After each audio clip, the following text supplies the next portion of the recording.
दोस्तों सुनिए इस हिस्ट्री को, बहुत ही मजा आएगा, इतना शानदार हिस्ट्री बनाया है। बहन की शादी को 6 साल हो गए। मैं कभी उनके यहाँ नहीं गया।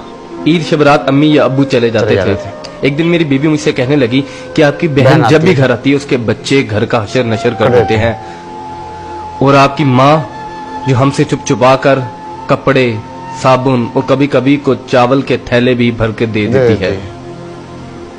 अपनी माँ से कहो ये हमारा घर है, कोई खैरात सेंटर नहीं। मुझे ये सुनकर बहुत गुस्सा आया कि मैं अपने घर का बहुत मुश्किल से गुजारा कर रहा था और मेरी माँ सब कुछ मेरी बहन को दे देती है।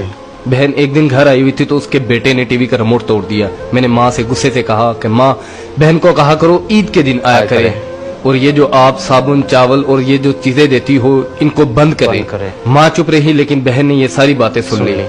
4 बज रहे थे, बच्चों को तैयार किया तो बहन ने कहा कि भाई मुझे बस स्टॉप तक छोड़ आओ। मैंने झूठे मुंह कहा बहन रुक जाती कुछ दिन। बहन मुस्कुराई और बोली नहीं भाई, बच्चों की छुट्टियां खत्म हो रही हैं, मुझे जाना है। फिर जब हम दोनों भाइयों में जमीन का बंटवारा हो रहा था तो मैंने साफ इनकार कर दिया कि मैं अपनी जमीन से बहन को हिस्सा नहीं दूंगा। तो माँ ने कहा कि बेटी का भी तो हक बनता है। मैंने गाली देते हुए कहा जो कुछ भी हो जाए मैं बहन को हिस्सा नहीं दूंगा। मेरी बीवी ने भी बहन को बुरा भला कहा, वो बेचारी खामोश थी।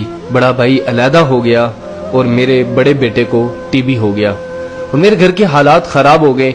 जितना सब कुछ था मैं उसके इलाज पे लगा चुका था। मेरे पास इलाज करवाने के पैसे नहीं थे।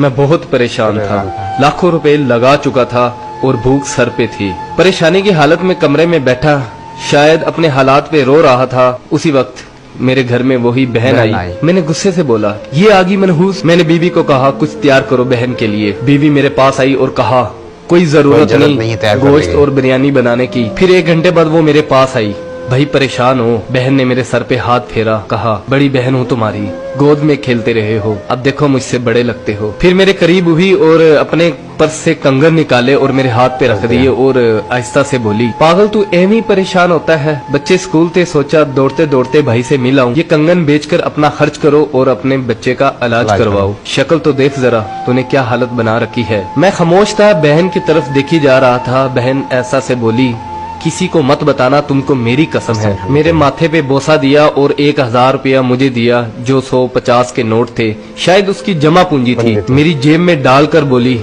बच्चों को गोश्त ला देना और परेशान मत हुआ कर। जल्दी से अपना हाथ मेरे सर पे रखा, देख कितने बाल सफेद हो गए। वो जल्दी से जाने लगी तो उसके पैरों की तरफ देखा तो टूटी हुई जूती पहनी हुई थी और पुराना सा दुपट्टा ओढ़ा हुआ था। जब भी आती थी वही दुपट्टा ओढ़कर आती थी। बहन की इस मोहब्बत में मर चुका था मैं। हम भाई कितने मतलब प्रस्त होते हैं, बहनों को पल भर में बिगाना कर देते हैं और बहनें भाइयों का जरा सा दुख बर्दाश्त नहीं करती। मैं हाथ में कंगन पकड़े जोर जोर से रो रहा था, उसके साथ मेरी आंखें भी नम हो गई। अपने घर में खुदा जाने वो कितने दुख सह रही होगी।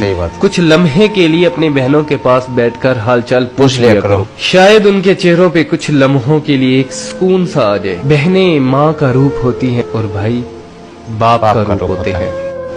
स्टोरी अच्छी लगी हो तो इसको लाइक कर दीजिएगा, इसको शेयर भी कर दीजिएगा।